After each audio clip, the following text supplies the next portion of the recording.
하나님 말씀 함께 보시겠습니다. 에베소서 5장 18절에서 21절의 말씀입니다.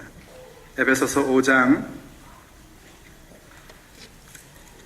18절로 21절의 말씀입니다.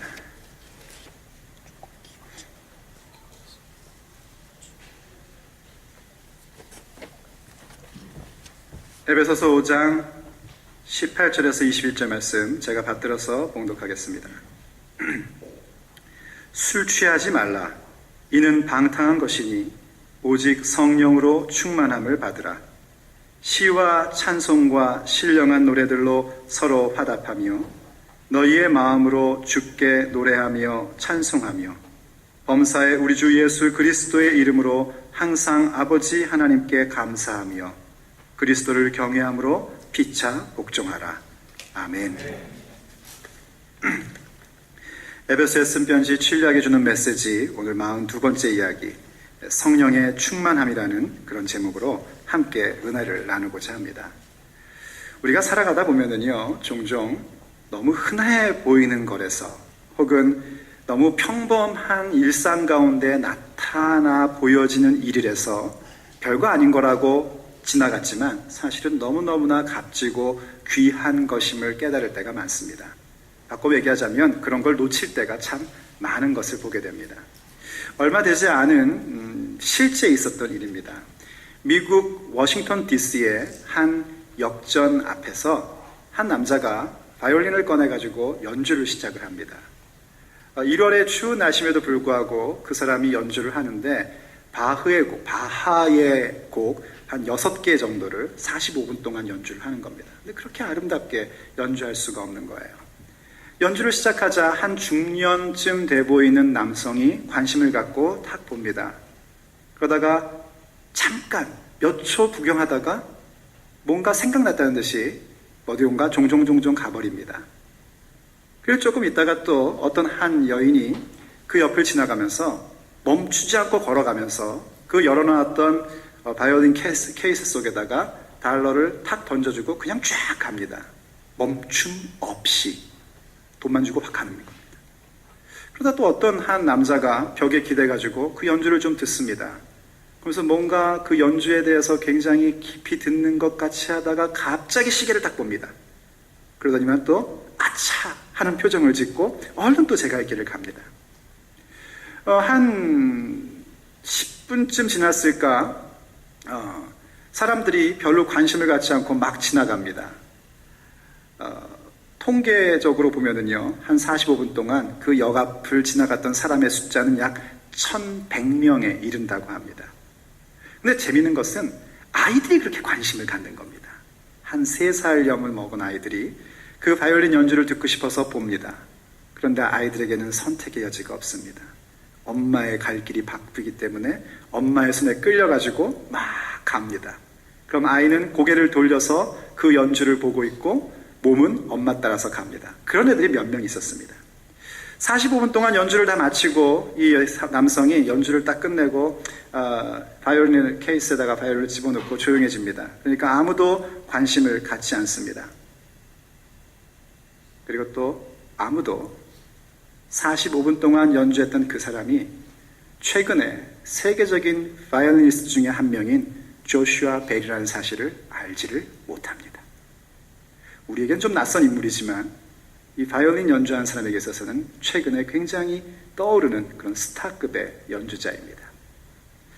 사람들이 그렇게 45분 동안의 연주, 조슈아 벨의 연주를 들었음에도 불구하고 아무도 거기에 관심을 갖지 않고 그저 동전 몇 푼을 던져줬을 뿐입니다. 그가 45분 동안 연주할 동안에 단지 6명의 사람이 잠깐 섰었고요. 그리고 그가 얻은 돈은 32불이었다고 합니다. 그런데 그가 연주했던 바이올린은 얼마짜리냐면 놀라지 마십시오. 3.5 million dollars. 한국말로는 잘 모르겠어요. 3.5 million dollars가 바이올린을 가지고 이틀 전만 해도 보스턴의 큰 극장에서 완전히 솔드아웃 되는 티켓을 판매했던 연주자가 지금 워싱턴 DC 역 앞에서 연주를 하니까 사람들은 그냥 평범한 아무것도 아닌 건 줄 알고 지나간 겁니다. 그들은 평범한 삶의 자리에 와 있는 특별한 공연을 다 놓쳐버린 그런 결과를 얻게 된 것입니다.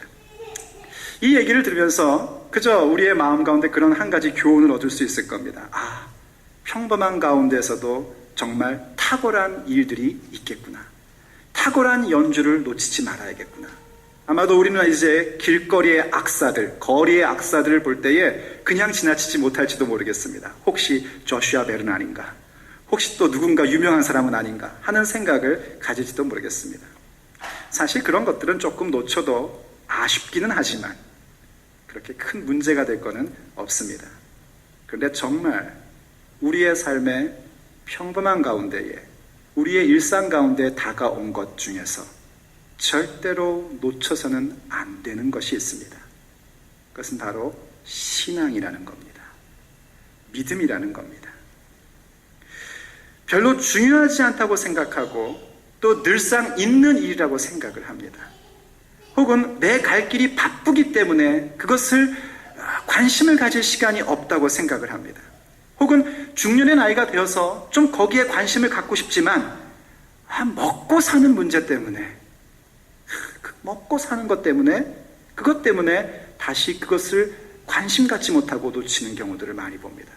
때때로는 어린아이 같은 그런 마음을 갖고 있는 사람들이 신앙을 갖고 싶어 해서 관심을 갖지만 그들에게 때로는 점잖게, 때로는 좀 예의 없이 얘기를 합니다. 그렇게 살면 안 돼. 지금 그럴 때가 아니야. 특히나 자녀들에게 그렇게 얘기합니다. 얘야, 믿음은 나중에 커서 믿어. 지금은 네가 교회 열심히 나갈 때가 아니야. 그리고 그들이 모처럼 가지려고 하는 그 아름다운 하나님의 연주에, 그 아름다운 하나님의 일하심에 대하여 묵살하고 손을 끌고 내 갈 길로 가버리는 그런 모습들을 참 많이 봅니다. 신앙이라는 것은 한번 생각해 보십시오. 뭔가 특별한 놀라운 장소에서 일어나는 것만이 아닙니다. 신앙이라는 것은 우리의 평범한 일상 가운데 오신 하나님의 연주와 같은 것이 신앙입니다. 내가 믿는 것처럼 생각하지만 실제로 내가 믿는 것이 아니라 하나님께서 평범한 우리의 일상 가운데 다가오셔서 하나님의 일하심을 나타내 보여주는 것이고, 그 일하심에 대하여 내가 가는 길을 멈추며 바라보게 되는 것이 신앙입니다. 하나님은 오늘 우리를 바로 평범한 우리의 삶 속에 나타난 하나님의 특별한 음성, 특별한 공연을 우리에게 듣게끔 하시는 겁니다. 그것이 바로 신앙이요, 그것이 바로 믿음입니다. 믿음을 갖는다는 게 과연 뭡니까? 믿음을 갖는다는 것은요, 에베소서의 표현을 빌리자면은 전에는 우리가 어둠이었는데 이제는 빛이 되는 것입니다. 우리의 삶에 일대 전환이 일어난 겁니다. 전에는 우리가 그저 이 세상에 영원할 수 없는 것들 때문에 우리의 귀한 인생을 허비하며 살던 어리석은 사람들이 이제는 지혜 있는 자가 되어서 우리에게 허락되어져 있는 그 귀한 시간들을 하나님께서 인정하시고 하나님께서 받아주시는, 구속하시는 그런 시간들로 만들어가는 세월을 아끼는 자로서의 삶으로 변환되는 것입니다. 이러한 것이 어떻게 가능했습니까? 그것은 오직 우리 주 예수 그리스도의 사역을 통하여 하나님께서 보내신 성령께서 우리 가운데 함께 하심으로 인하여 이루어진 일들입니다. 전 오늘 여러분들에게 먼저 너무나 흔해 보이는 이야기, 그래서 어쩌면 여러분들이 교회를 다니고 있음에도 불구하고 또 그런 이야기인가, 또 그 얘기인가 할 만큼 너무나 평범해 보이는 이야기, 그러나 이 세상에서 가장 절대적인 진리요, 가장 값진 이야기, 그것을 먼저 드리고 싶습니다. 그것은 바로 복음입니다. 복음이 과연 무엇입니까? 복음이란 건 이런 겁니다. 하나님께서 태초에 모든 세상을 만드셨습니다. 그리고 그 세상을 만드신 가운데에 사람을 창조하셨습니다. 사람을 창조하실 때에 사람에게는 특별한 하나님의 섭리를 가지고 만드시는데 직접 손으로 빚으실 뿐만이 아니라 사람의 코에 생기를 불어넣으십니다. 그래서 성경은 사람이 생령이 되었다라고 그렇게 우리에게 기록을 주고 있습니다. 생령이 되었다는 것은 영적인 존재가 되었다는 겁니다. 영적인 존재로 만드신 이유가 뭐냐면 하나님께서 이 사람이라는 존재와 함께 사귐을 갖는 너무나 어처구니 없는 놀라운 계획을 가지고 계셨기 때문에 하나님의 생기, 하나님의 영을 사람에게 불어넣어 주셨습니다. 그래서 하나님의 형상을 따라 하나님의 모양대로 만드시는데 하나님의 형상과 모양대로 만드신다는 것은 하나님의 성품인 삼위일체의 공동체성을 사람에게 불어넣어 주셔서 남자와 여자를 만드시고 이 둘이 한 몸이 되어 하나님의 공동체성을 느끼며 살아가게끔 만드십니다. 또 뿐만 아니라 하나님에게만 있는 자유라는 것을 사람에게 허락해 줍니다. 그리고 그 자유는 심지어 하나님을 거역하여 자기의 욕망을 선택할 수 있는 위험이 있음에도 불구하고 그 자유를 허락하시는데 이유는 왜 그러냐면 하나님과 사귐을 가질 수 있으려면 하나님의 형상과 모양을 그대로 닮은 존재여야만 하기 때문입니다. 세상에 어떤 피조물도 하나님과 진정한 사귐을 가질 수는 없습니다. 오직 하나님의 형상 따라 모양대로 지음받은 사람만이 하나님과 진정한 사귐을 가질 수 있는 겁니다. 그래서 피조물임에도 불구하고 하나님의 놀라운 성품인 공동체성과 하나님의 놀라운 성품인 고유의 성품인 자유라는 것을 사람에게 허락해 준 겁니다.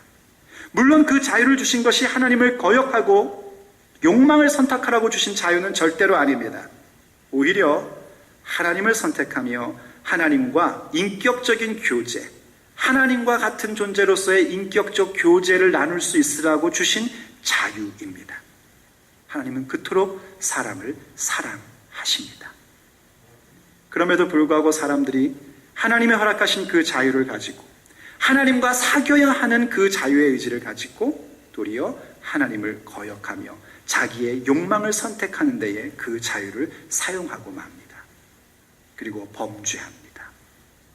하나님과의 사귐을 거역하며 사귐을 끊어버리고 하나님과 단절된 상태로 살아가는 죄의 본질을 가지고 이제 사람들은 점점 더 극악스러워집니다. 갈수록 못되져 갑니다. 그리고 그런 존재와는 하나님의 영은 함께할 수가 없었습니다. 그래서 하나님의 영이 떠나고 맙니다. 성부 하나님께서는 그럼에도 불구하고 사람들을 포기할 수 없으셨습니다. 전부 다 싹 쓸어버려도 될 것 같은데 그렇게 하지 않으시고 어떻게 해서든지 이 사람들을 설득하여 당신과 사귐의 자리로 오게 하여 마침내 하나님과 합일되는 피조물로서의 놀라움을 갖는 그 일들을 성실하게 이루셨습니다. 인류 가운데 자기를 나타내 보여주셨고 말씀해 주셨고 기적을 베풀어 주셨습니다. 그러면서 점점 이 인류가 성장하며 성숙해가는 것을 보셨고 급기야 그 성장과 성숙의 과정 가운데서 하나님의 계획대로 아들 성자 예수님을 우리에게 보내주셨습니다. 그리고 도저히 우리로서는 치를 수 없는 죄의 값, 하나님 앞에 범죄하며 하나님을 거역하는 데 우리의 자유를 사용한 죄값은 사망밖에 없는데 우리를 그 사망에 넣은 상태에서는 하나님과 사귐을 가질 수 없기에 하나님께 죄짓지 아니한 하나님의 뜻을 거역한 적이 없는 성자 예수님을 십자가에 달게 하심으로써 그 죄의 값을 치르게 하셨습니다. 그 값을 치름은 이제 우리로 하여금 죄와 사망에서 해방된 존재로 여전히 죄는 우리 곁에 있고 사망이란 건 여전히 우리 곁에 있으나 그것은 더 이상 우리와 상관없는 것으로 만들어지는 그런 놀라운 역사를 이루셨습니다. 예수님께서 십자가에서 다 이루셨노라고 죽으신 후에 3일이 지나자 부활하셨습니다. 예수님이 죽으신 것은 예수님의 죄 때문이 아니요, 예수님이 하신 사역은 하나님 아버지께서 가장 받으시기에 합당한 사역이라는 것을 증명하는 모습으로 성부께서는 성자를 부활하게 하셨고, 부활하신 예수님은 승천하기 전에 아직도 겁에 질려있는 제자들에게 나타나셔서 말씀하셨습니다. 성령을 받으라. 그리고 승천하시기 전 사도들만이 아니라 그 외에 여러 성도들도 함께 누려야 될 성령의 강림과 성령의 충만함 때문에 너희들은 예루살렘을 떠나지 말고 약속하신 바 성령이 오실 때까지 기다리라고 명하십니다. 내가 다시 오는 그날까지 너희들과 함께하며 너희들로 하여금 하나님과 진정한 사귐을 갖게 하고 하나님의 온전하신 그 계획을 이루게 할 수 있는 분인 성령께서 임하실 것이며, 성령이 오시기까지 너희들은 결단코 아무것도 하지 말고 기다리라고 그렇게 주님께서 말씀하신 겁니다. 말하자면 복음은 하나님께서 우리를 만드시고 하나님과 사귐이 되는 존재로 만드셨으며, 그것에 대하여 거역한 우리들을 예수 그리스도의 십자가로 인하여 다시금 회복해 하시어 하나님과의 사귐을 가질 수 있는 존재인 성령의 사람으로 만들어 주신 것이 복음입니다. 예수님의 죄사함의 사역이 무엇입니까? 예수님께서 우리의 죄를 사하시려고 십자가에 죽으셨다는 사실에 대해서 모르는 교인들은 없습니다. 심지어 교회를 다니지 않는 사람들도 그 얘기는 들은 풍월로 알고 있습니다. 그런데 너무나 많은 사람들이 예수님께서 왜 우리의 죄를 사하셔야 했는지, 왜 죄를 씻으셔야 했는지에 대해서 알고자 하는 사람은 없습니다. 예수님의 십자가로 죄사함 받는 이유가 뭡니까? 그것은 우리의 마음에 죄책감을 없애고 편안한 마음을 가지려고 하는 것이 아닙니다. 뭔가 우리의 마음에 평안한 마음을 가지려고 죄사함을 주는 것이 아닙니다. 죄사함을 주신 예수님의 사역의 목적은 우리로 하여금 성령이 거주할 수 있는 사람 되게 하시려는 데 있는 겁니다. 왜냐하면 성령이 거주하지 않고는 어느 누구도 하나님과의 깊고 친밀한 사귐이라는 하나님의 그 영원한 목적을 이룰 수 없기 때문입니다. 왜 죄 씻음 받는가? 하나님과의 사귐을 위하여 성령이 거할 수 있는 존재가 되기 위해서 죄 씻음 받는 겁니다. 왜 그릇을 씻습니까? 물론 그릇은 가끔 장식으로 해놓기도 하지만 그릇이 씻어지는 본래의 목적은 뭡니까? 무언가를 담기 위한 겁니다. 그렇듯이 우리의 죄를 씻는 하나님의 목적은 성령을 우리 가운데 담아주시기 위함인 겁니다. 그래서 우리는 이제 믿음을 갖고 산다는 것이 무엇인지 아는 겁니다. 그것은 그저 교회를 출석하고 밥 먹기 전에 기도 한번 하는 그런 차원이 아니라, 믿음으로 산다는 것은 다름 아닌 예수님의 사역의 정점인 성령의 사람이 되어 하나님과 사귐의 관계를 갖는 겁니다. 죽어서 천국 가는 건 뭔지 아십니까? 그것은 뭔가 이 땅에서 내가 애쓰고 노력한 것에 대한 보상을 받으러 가는 자리가 아닙니다. 혹시 보상을 생각하셨다면 죄송한데 우리는 그런 얘기를 하지 않습니다. 보상이 아닙니다. 오히려 하나님과의 진정한 사귐에 대하여 어떤 방해도 없는 완전함을 가지려고 천국을 가는 겁니다. 그게 우리에게 주시는 보상입니다. 생각해 보십시오. 천국에서 황금 가지고 뭐 하시렵니까? 천국에서 집이 많으면 뭐 하시렵니까? 천국에서 이 보석이 많으면 뭐 하시겠냐고요. 아무도 관심을 안 갖습니다. 천국에서는. 여기서나 우와 새로운 보석이시네요. 안경이 바뀌셨네요. 천국에는 안경이 없습니다. 천국에서는 아무도 그런 데 관심이 없어요. 오직 천국의 초점은 하나님과의 합일이라는 그 거룩한 사귐의 단계로 들어가는 겁니다. 하나님은 우리를 그렇게 거룩한 존재로 만드셨습니다. 물론 저는 오늘 성령에 대하여 강론하려고 하는 것은 물론 아닙니다. 성령에 대한 강론을 하자면 몇 주간 해야 될 겁니다. 오늘 제가 하고 싶은 얘기는 이겁니다. 우리에게 이처럼 귀한 복음이 주어져 있습니다. 우리에게 이처럼 귀한 믿음이 하나님의 사역으로, 성부와 성자와 성령의 사역으로 우리 가운데 주어져 있습니다. 그런데 왜 우린 이렇게 마치 믿음이 없는 사람들처럼 살고 있는가 하는 겁니다. 왜 지금까지 말씀드린 이 복음이라고 한마디로 얘기하는 이 긴 이야기들에 대한 하나님의 위대한 연주를, 우리의 평범한 삶 가운데 지금 이루어지고 있는 이 위대한 하나님의 일하심에 대해서 왜 우린 그토록 가볍게 여기고 그저 나의 갈 길, 내 욕망, 내 욕심, 내가 바라는 일들에 대해서만 관심을 갖고 지나치고 있을까 하는 겁니다. 우린 전에 알지도 못하던 복음을 듣고 예수님을 영접하고 믿음의 사람이 되었습니다. 세례를 받으셨고요. 교회 생활하다 보니까 집사라고 임명도 하고요. 교회 생활하다 보니까 이것저것 사역도 하고요. 시간이 많이 지나다 보니까 때로는 장로가 되기도 하고 권사가 되기도 하고 혹은 안수집사가 되기도 합니다. 그러다가 조금 뭔가 설교에 재능이 보이니까 이렇게 목사도 됐네요. 그런데 왜 그런 놀라운 은총을 갖고 있음에도 불구하고 지혜 없는 어리석은 사람처럼 세상의 가치와 판단의 기준을 따르는 데에 우리의 귀한 인생을 낭비하고 있는가 하는 문제입니다. 왜 그런가? 주의 뜻이 무엇인지 이해하지 못하는 사람처럼 현재 내가 만나고 있는 일들에만 너무 눈이 밝아져 마치 하나님의 뜻을 모르는 사람처럼, 믿음을 포기한 사람처럼 그렇게 살아가려고 하는가 하는 것입니다. 문제가 뭔지 아십니까? 문제는 성령님께 나를 내어드리지 않는 것이 문제입니다. 오늘 함께 읽었던 에베소서 5장 18절은 우리에게 이렇게 얘기했습니다. 술 취하지 말라. 이는 방탕한 것이니 오직 성령으로 충만함을 받으라. 술 취하는 것은 하나님 뜻일까요? 아닐까요? 한번 답해보죠. 지난주에 했던 거 한번 다시 한번 해봅시다. 맞으면 끄떡, 뜻 아니면 이거 뭐라고 했죠? 도리도리? 아니.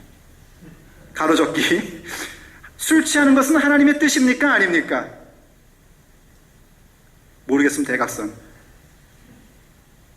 뜻이 아닙니다. 술 취하는 건 결코 하나님이 기뻐하시는 일이 아닙니다. 성경이 뭐라고 얘기합니까? 술 취하는 것은 방탕한 거다 얘기합니다. 방탕이 뭔지 알죠? 사람이 아주 몹쓸 존재가 됐다는 얘기고요.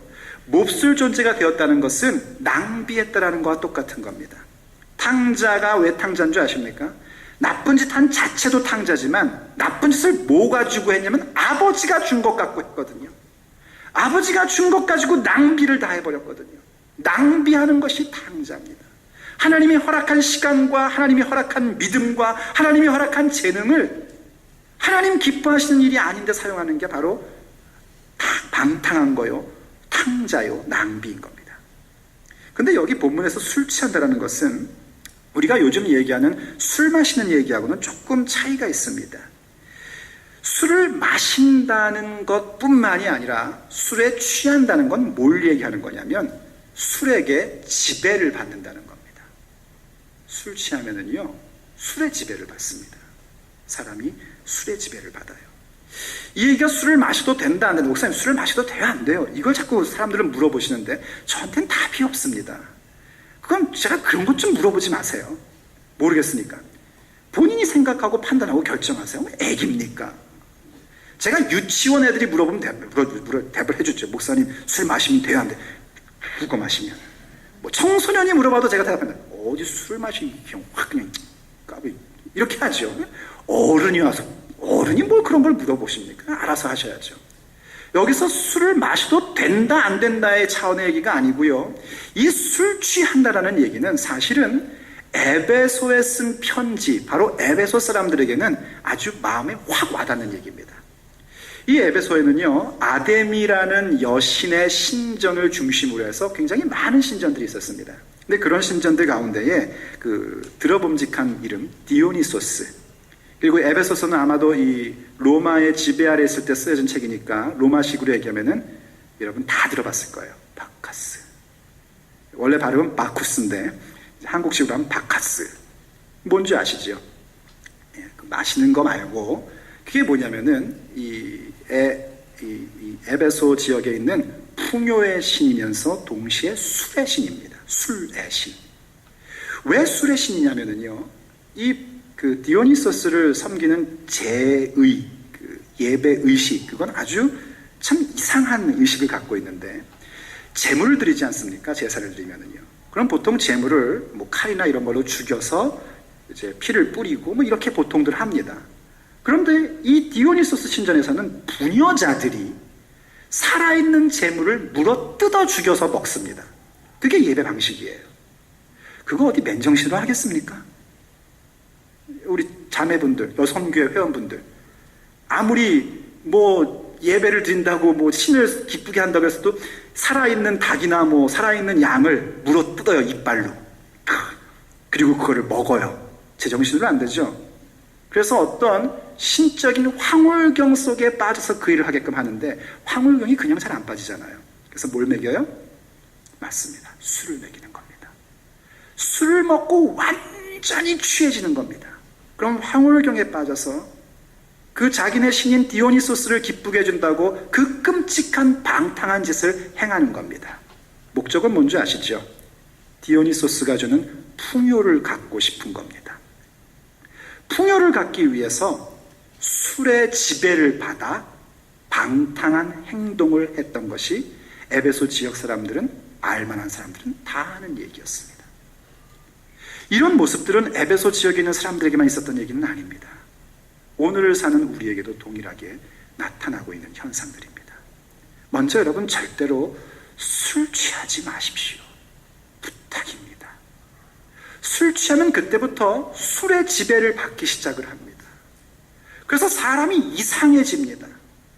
괜히 자꾸만 허세를 부리고 자꾸만 자기를 나타내려고 하고 이상한 짓들을, 행동을 하고는 합니다.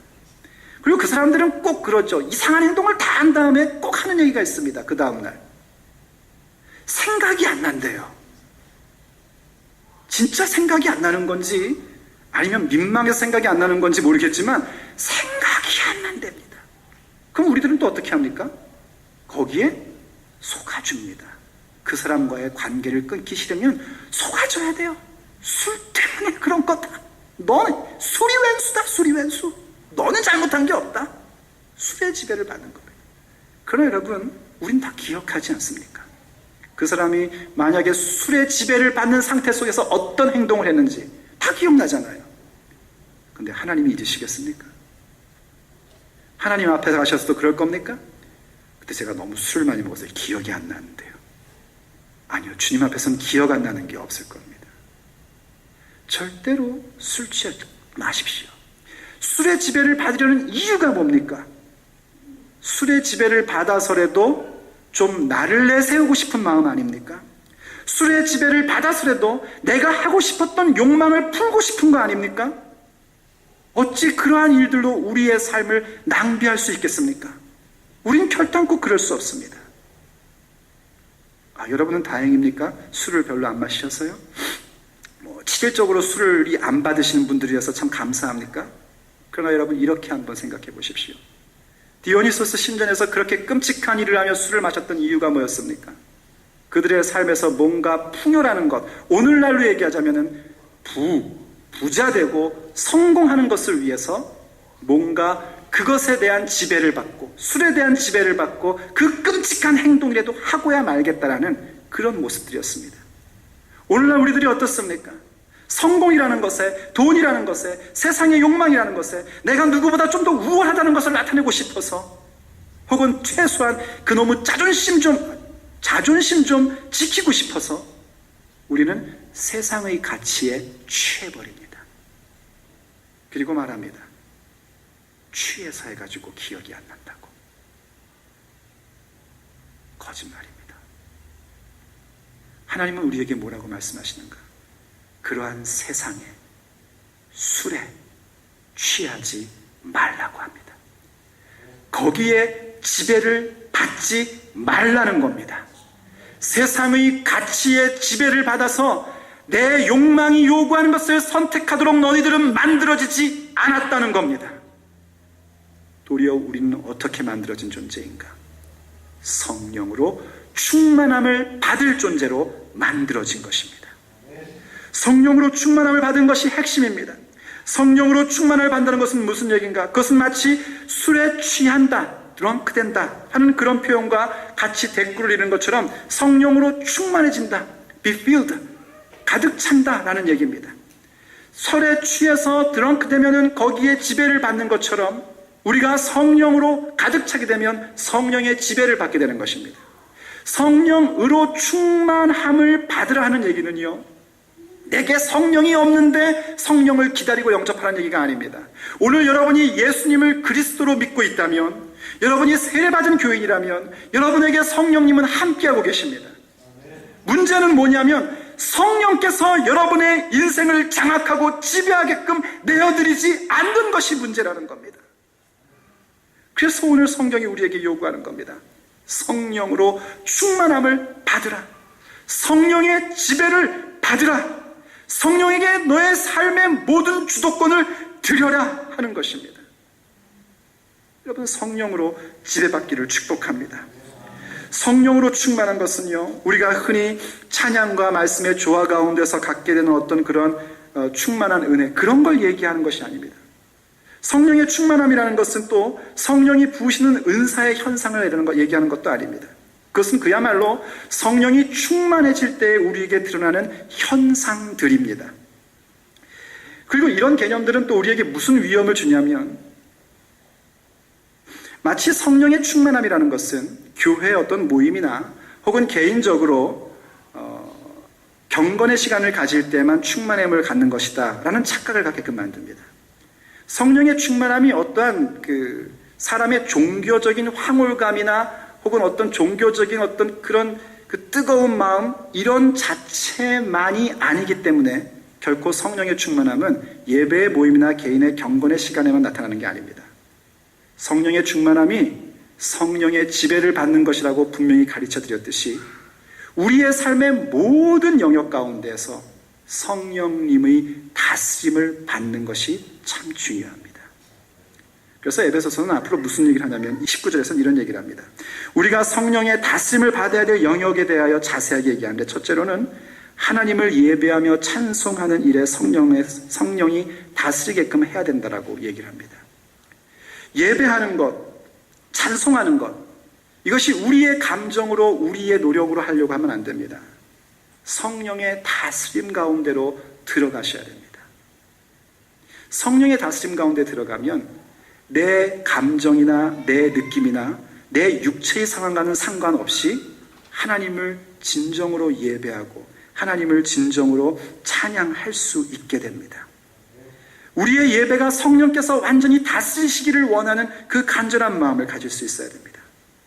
또 20절을 보면은 그 20절의 내용은 뭐냐면, 감사의 일에도, 우리가 범사에 무슨 일이든지 하나님 앞에 감사함으로 나가는 그 일에 있어서도 바로 성령의 충만함을 받는 겁니다. 범사에 감사, 참 어려운 숙제지 않습니까? 어떻습니까, 여러분? 여러분들은 믿음이 좋으셔서 그냥 어렵지 않은 숙제인지 모르겠는데 저에겐 참 어려운 숙제입니다. 범사에 감사. 누가 욕을 해도 감사합니다, 주님. 누가 째려봐도 감사합니다, 주님. 누가 한 대 때려도 감사합니다, 주님.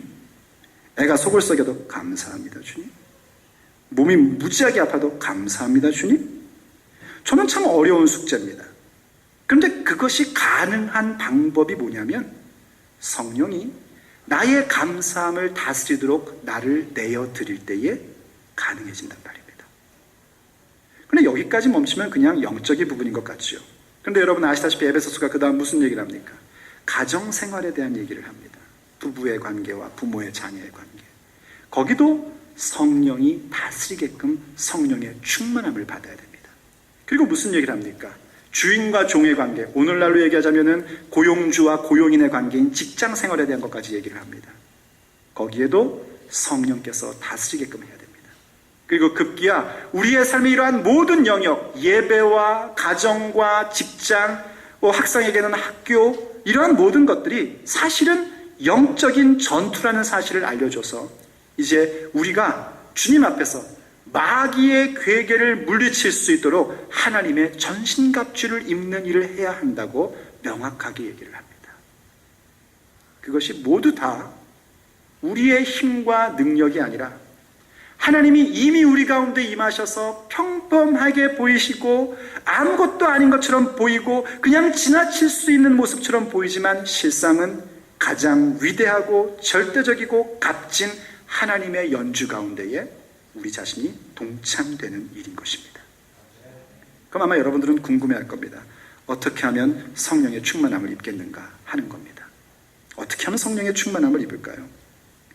성경을 보면 성령의 충만함을 임할 때의 현상들, 어떤 그 과정들과 사건들을 몇 가지 얘기를 하는데요.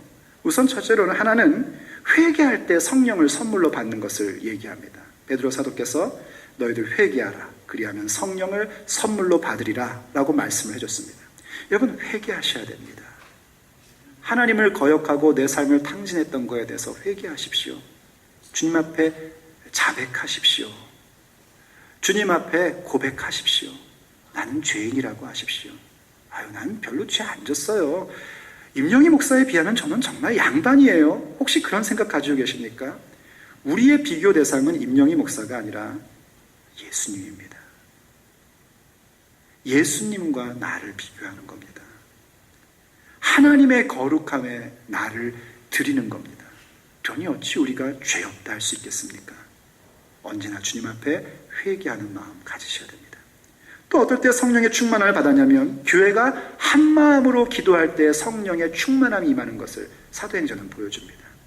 여러분, 교회가 한 마음으로 기도한다는 건 참 중요합니다. 혼자서 기도하는 것이 아니고요, 한 자리에 한 마음으로 기도하는 것이 참 중요합니다. 정말 성령께서 우리를 지배하시고 이끌어 가시기를 원하는 거룩한 소원을 가지고 한 마음으로 기도하는 교회가 될 때에 성령의 충만함을 받는 모습을 우리는 성경에서 보게 됩니다. 또 한 번은요, 말씀을 듣는 중에 성령의 충만이 임하는 그런 역사를 보게 됩니다. 사도 베드로께서 고넬료 집안에 가서 말씀을 전하시는데, 복음을 전하시는데 성령께서 그들 가운데 충만히 임하는 것을 베드로 사도께서 보고 깜짝 놀라십니다. 정말 성령은 말씀을 듣는 가운데에 임합니다. 또 어떤 케이스가 있냐면요, 사도들에게 안수를 받을 때에 성령이 임하는 걸 보게 됩니다. 빌립께서 복음을 전했는데 성령께서 아직 임하시지 않았어요. 그런데 베드로와 요한이 가서 안수하니까 성령이 그들 가운데 임하고 충만한 역사가 일어나는 것을 보게 됩니다. 때때로 하나님께서 세운 종들을 통해서 안수하실 때에도 성령의 충만함이 임합니다. 또 한 번 성령의 충만한 현상이 일어났던 것은요, 찬양할 때였습니다.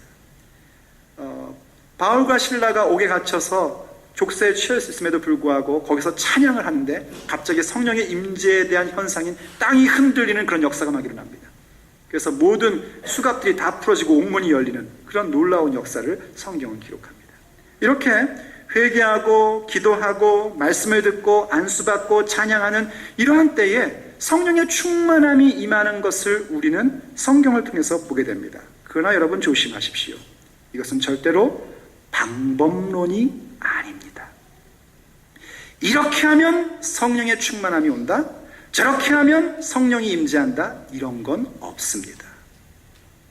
단지 우리는 뭘 할 수 있냐면 성령의 충만함을 받기 위한 기본적인 사항들을 이 모든 이야기 속에서 추려낼 수가 있습니다.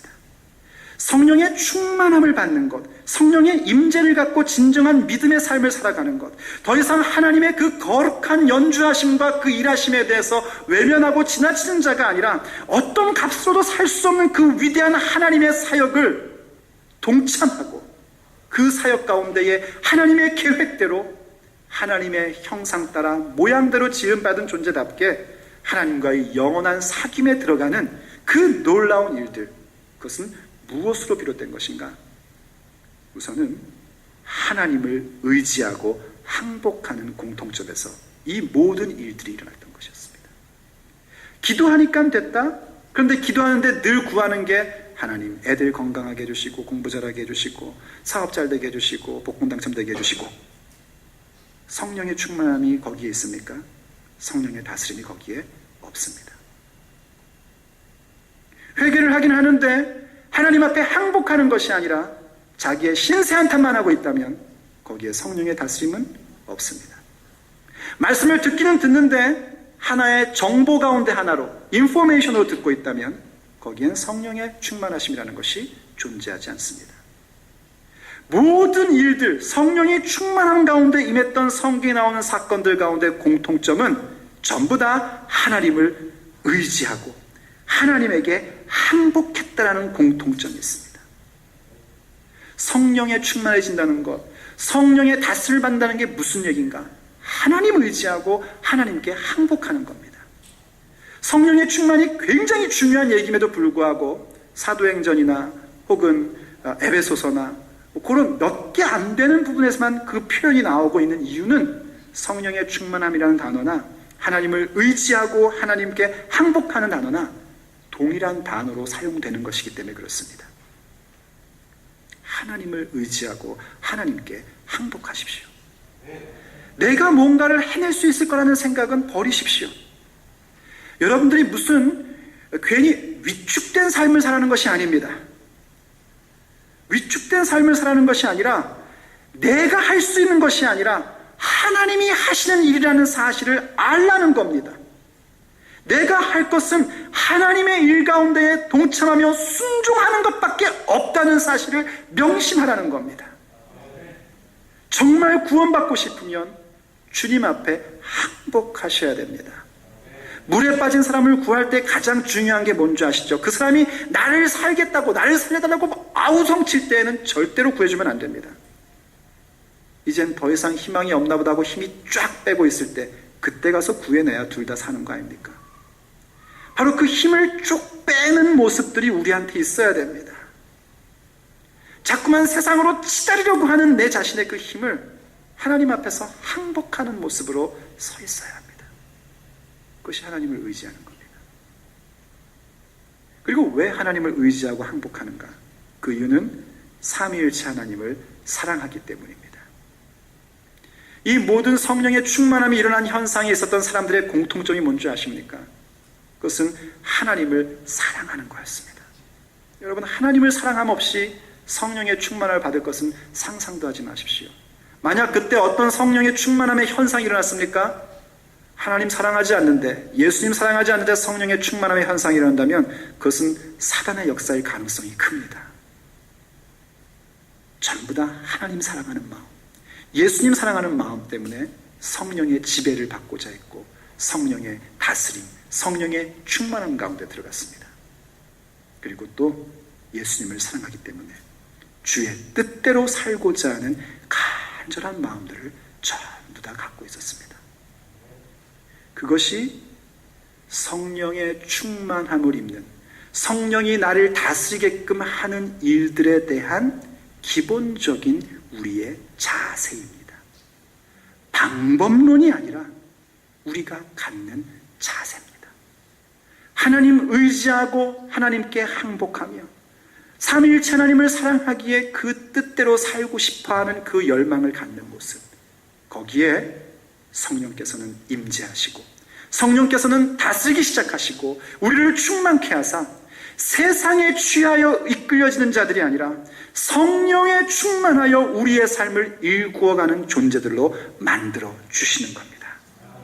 그러므로 여러분, 이 시간 성령님을 초대하십시오. 성령님의 지배를 받기로 결정하십시오. 여러분과 함께 하시는 성령께서 여러분을 다스리도록 여러분을 내어드리십시오. 성령께서 여러분을 충만케 하시며 하나님의 계획 가운데에 하나님의 뜻을 이루는 존재로 만드시는 역사가 우리의 인생 가운데에, 우리의 삶 가운데에 하나님의 아름다운 노래로 이루어지게 되는 것입니다. 기도하시겠습니다. 거룩하신 하나님, 오늘도 우리에게 성령으로 충만함을 받으라고 명하여 주시니 감사드립니다. 예배하며 기도하는 것뿐만이 아니라 우리의 가정과 직장의 생활까지도 모든 것이 영적인 전투임을 깨닫게 하사 그 자리 가운데 성령의 다스림을 받아야 한다는 사실을 알려주시니 감사합니다. 참 이해할 수 없는 하나님의 그 놀라운 사랑, 피조물임에도 불구하고 하나님과 똑같은 존재로 만드시어 하나님과 사귐을 가질 수 있는 그런 존재로 만드신 그 사랑, 우리가 그 사랑을 오늘 깨닫고 있습니다. 이제 우리를 그 자리 가운데로 이끄시고자 하나님께서 일하여 오셨고, 하나님이 아름다운 노래들을 우리에게 들려주셨고, 하나님의 일하심을 우리에게 보여주셨던 것을 우리가 기억합니다.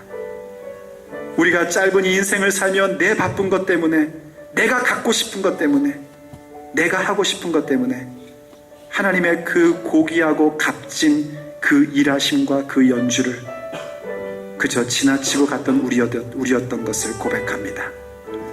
이젠 주님, 이제 더 이상 세상에 취해 있는 우리들 거기서 벗어나기를 원합니다. 술 취해 있는 그 모습에서 우린 더 이상 살고 싶지 않습니다. 이제 우리는 성령으로 충만한 자들이 될 것입니다. 오직 성령으로 충만하여 하나님의 그 놀라우신 일하심에 동참되는 자가 될 것입니다. 오직 성령의 다스림을 받고 지배 가운데에서 아버지께서 계획하신 그 놀라운 사귐의 자리 가운데 우리는 들어갈 것입니다. 하오니 성령이시여, 오늘도 이 시간 우리 가운데 임재하심 같이 우리를 다스려 주시옵소서. 우리 가운데 거하신 성령님만이 우리를 다스리시고 충만하게 되시옵소서. 그리고 오직 삼위일체 하나님께서 계획하시는 그 모든 일들이 우리 가운데 거룩하고도 온전하게 이루어지게 하여 주시옵소서. 우리 주 예수 그리스도의 이름으로 간절히 기도 올립니다.